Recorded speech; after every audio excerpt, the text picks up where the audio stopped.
공들이 모여가지고 자기 신세를 한탄하기 시작했어요. 배구공이 먼저 말을 꺼냅니다. 도대체 나는 무슨 잘못을 했길래 허구한 날 딸기만 맞는지 모르겠다고. 딸기 그냥 내가 이렇게 살아야 돼? 한탄했어요. 그러자 축구공이 듣고 있더니 넌 그래도 다행이야. 나는 맨날 발로 까요. 발로 한번 채워봐. 정말 기분 나빠. 그 옆에서 이제 눈치를 보던 탁구공이 야 나는 무슨 밥주걱 같은 걸로 위에서 사정없이 내리치고 또 옆으로 후려치고 위로 쳐 올리고 정신이 하나도 없어. 그래서 옆에 있던 야구공이 야 나는 맨날 몽둥이로도 터진다고. 가끔가다 막 실밥도 터지고 창자가 터져 나올 뻔할 때도 한두 번이 아니야. 그래도 나는 살아가고 있어요. 잠잠히 듣고 있던 골프공이 입을 열었어요. 니네들 쇠몽둥이로 맞아봤어? 쇠몽둥이로 맞으면 진짜 아프다. 너 정신이 하나도 없다. 그래서 다른 공들은 아무 말도 못하고 골프공의 말에 위로를 받았다 그래요. 우리가 페이스톡이나 카카오톡에 들어가 보면 다른 사람들이 뭐 해외여행 가서 찍은 사진도 있고 또 맛있고 분위기 좋은 호텔이나 음식점에 가서 이렇게 온 식구가 행복한 얼굴로 찍은 사진들을 이렇게 올려놔요. 왜 올려는지 모르겠는데 어쨌든 그거를 보면은 뭐요? 세상에 내가 제일 불행한 것 같고 내가 제일 신랑 잘못 만난 것 같고 나같이 불쌍한 사람이 없는 것 같아요. 내가 제일 실패한 인생 같아요. 그러나 주위를 둘러보면 나보다 더 힘든 사람들이 얼마나 많은지 몰라요. 그 뜨거운 여름에 창문도 없고 에어컨도 없는 그 쪽방촌에서 더위와 싸우면서 사는 분들, 그 끼니 한 끼 때우기 위해서 그냥 무료급식소에서 그 더운 시간에 1시간씩 줄 서서 기다리는 그런 어르신들도 많이 있습니다. 병원마다 입원실이 없을 정도로 아픈 환자들이 가득가득 차 있습니다. 세계적으로 보면 러시아의 침공으로 하루아침에 삶의 터전을 잃어버리고 가족도 잃어버리고 정말 희망 없이 하루하루를 보내는 우크라이나 국민들도 수백만 명이나 됩니다. 자, 오늘 우리가 힘들어하는 이유가 뭘까요?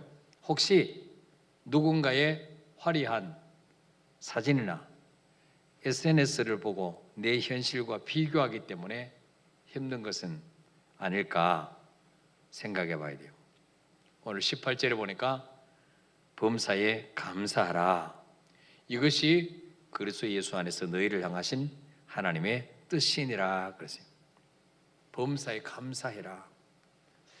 우리 삶이 늘 햇빛 쨍쨍한 날만 있는 것도 아니고 늘 비만 오는 것도 아니고 늘 오리막길만 올라가는 것도 아니고 늘 장미꽃이 만발한 그런 것 같으면 뭐 기도할 이유도 없죠. 그런데 내 의사와 상관없이 고난도 몰려오고 질병도 몰려오고 실패도 오고 그렇잖아요. 그런데 성경은 뭐라고 말씀합니까? 그럼에도 불구하고 범사에 감사해라. 항상 아파도 감사하고 눈물 나 내리서도 감사하고 사고 나도 감사하고 사기당해도 감사하고 배신당해도 감사하고 감사라는 거 감사. 어떻게 우리가 감사할 수 있어요? 모든 일에? 좋은 일이 일어날 때는 몰라도, 그죠? 그것은 바로 뭐예요? 내가 믿는 하나님은 좋으신 하나님이다. 결국은 잘 되게 할 것이다. 결국은 나를 좋은 길로 인도하실 것이다. 이걸 믿어야 돼요. 이걸 믿을 때 범사에 감사할 수 있어요. 근데 주님 말씀하기를 내 믿음대로 될지어다. 그렇게 믿으면 그렇게 되게 주겠다는 거예요. 그러니까 그렇게 안 믿고 불평하고 원망하고 그러면은 또 뭐요? 네 입에 말이 내 귀에 들린 대로 시행하리라. 그러니까 참 우리가 말이 너무 중요한 거죠. 예. 항상 우리가 환경을 볼 때는 감사한 일이 없지만은 그러나 하나님, 지금 내가 이해할 수 없는 문제를 만나도 주님은 살아계시고 나를 사랑하시고 독생자 예수 그리스도의 생명까지 주셔서 나를 건지신 분이기 때문에 하나님 이것조차도 화가 복으로 바뀔 줄 믿습니다. 결국은 좋은 길로 인도하실 줄 믿습니다 하고 감사하라는 거예요. 이것이 뭐예요? 그리스도 예수 안에서 너희를 향하신 하나님의 뜻이다. 일본어 성경에 보면 이것이 너희를 향하시는 하나님의 요구다. 하나님의 요구. 이런 부모는 자녀에게 뭐예요? 늘 감사하기를 원하죠. 자녀들이 어떤 문제 때문에 맨날 원망하고 불평하고 그러면 자신이 불행해지는데 그거 원하는 부모가 누가 있겠어요? 하나님도 마찬가지라는 거죠. 예. 여러분 아무리 겉으로 볼 때 화려하고 행복해 보여도 그 사람 속에 예수님이 없으면 그 사람은 불행한 인생이에요. 예수님이 없으면. 누가복음 16장에 나오는 부자 보세요. 부자. 날마다 고운 벼옷을 입고 화로 연락했다. 호의호식했어요. 맨날 좋은 거 먹고 좋은 옷 입고 맨날 파티했어요. 그런데 어떻습니까? 우선은 성공자 같지만 죽고 난 이후에 이 한편 그 부잣집 대문 앞에 버려진 거지 나사로는 이 스스로는 먹을 수 없는 거지예요. 거지. 구걸해야 얻어먹을 수 있는. 게다가 뭐예요? 몸까지 병들었어. 그래갖고 막 온 몸이 다 헐었어. 영양실조겠죠. 부스럼이 나고 헐어가지고 개들이 와서 헌대를 핥았다. 얼마나 비참한 인생이에요. 예. 근데 죽고 난 후에는 역전된 거죠. 실세가 역전된 거예요. 죽는 순간에 거지 나사로는 천사들의 손에 받들려 아브라함의 품에 올라갔다. 천사의 손. 그러나 예수 없는 부자는 음부에 던져졌다. 천사 손에 받들려 간 게 아니고 음부의 지옥에 던져졌다. 거기서 뭐요? 뜨거운 불 속에서 고민하면서 저 아브라함에게 나사로 손가락 끝에 물 한 방울만 찍어서 내 혀를 좀 서늘하게 해주셔. 예. 그래서 우리가요 이 땅에 지금 내 형편, 내 사정 이것만 보고 저 사람은 성공해서 나는 실패자야 이렇게 하면 안 된다는 거죠. 예. 죽음 이후에 우리가 하나님 앞에 섰을 때 어떤 인생으로 설 거냐, 내 영원한 삶을 어디서 보낼 거냐, 이게 중요한 거라고. 믿습니까 여러분? 항상 우리는요 이 땅의 삶은 잠깐이에요. 인간의 생명이 70이요 강간하면 80이라도 그 연수의 자랑은 수고와 슬픔뿐이요 신수기간이 날아가나이다. 이 땅의 삶은 잠시 잠깐이에요. 예. 영원한 삶을 우리는 항상 생각하면서 주님 앞에 섰을 때 내가 어떤 평가를 받을 것이냐, 이걸 생각할 때 지금 삶이 좀 힘들고 어려워도 이것 때문에 더 주님 앞에 겸손해지고 지금 내가 당하는 이 문제 때문에 더 주님 앞에 기도할 수 있다면 그게 복인 줄 믿으시길 바랍니다. 이 영적인 눈이 열려야 돼요. 이거를 복인 줄 알아야 감사할 수 있다면 범사에. 예. 또한 예수님을 영접하고 구원받고 내 안에 천국이 임하면 주변 사람이나 환경과 상관없이 항상 기뻐할 수가 있어요. 항상 기뻐할 수 있어요. 예. 왜 우리 삶 속에 기쁨이 없습니까? 왜 늘 염려, 근심, 걱정이 떠나지 않습니까? 내가 인생의 주인이 되어서 내 힘으로 살려고 하니까 염려, 근심, 걱정이 끊을 날이 없어요. 왜? 내가 나를 잘 알잖아요. 나라는 인간이 얼마나 연약하고 얼마나 어리석고 한참을 내다볼 수 없는 그런 자라는 것을 내 자신이 너무나 잘 안단 말이에요. 그러나 예수님을 인생의 주인으로 모셔드리고 말씀 따라가면 두려워할 일이 없는 거예요. 그래서 뭐예요? 16절에 항상 기뻐하라. 예, 항상 기뻐하라. 우리 삶 속 어떤 일을 만날지라도 우리 하나님이 만물의 주인이시다. 그분이 우리 아버지시다. 누가 뭐라도 하나님의 뜻대로 이 지구는 돌아간다는 거죠. 예. 어떤 문제가 와도 다 하나님의 손에 있습니다. 예. 다니엘이 지금부터 30일 동안 왕 외에 누구에게 기도하거나 절하거나 예배하면 사적으로 던져낸다. 근데도 다니엘이 기도할 수 있었던 이유가 뭐예요? 내가 살고 죽는 것은 왕의 손에 있는 것이 아니고 하나님의 손에 있다. 이걸 믿었어요. 예. 그래서 어떤 문제가 올지라도 모든 것은 하나님의 손에 있다. 그래서 우리가 믿음으로 기도로 반응하면 반드시 뭐요? 합력하여 선을 이룬다. 로마서 8장 28절에 우리가 알거니와 하나님을 사랑하는 자 곧 그의 뜻대로 부르심을 입은 자들에게는 모든 것이 합력하여 선을 이루느니라. 이걸 믿으셔야 돼요. 예.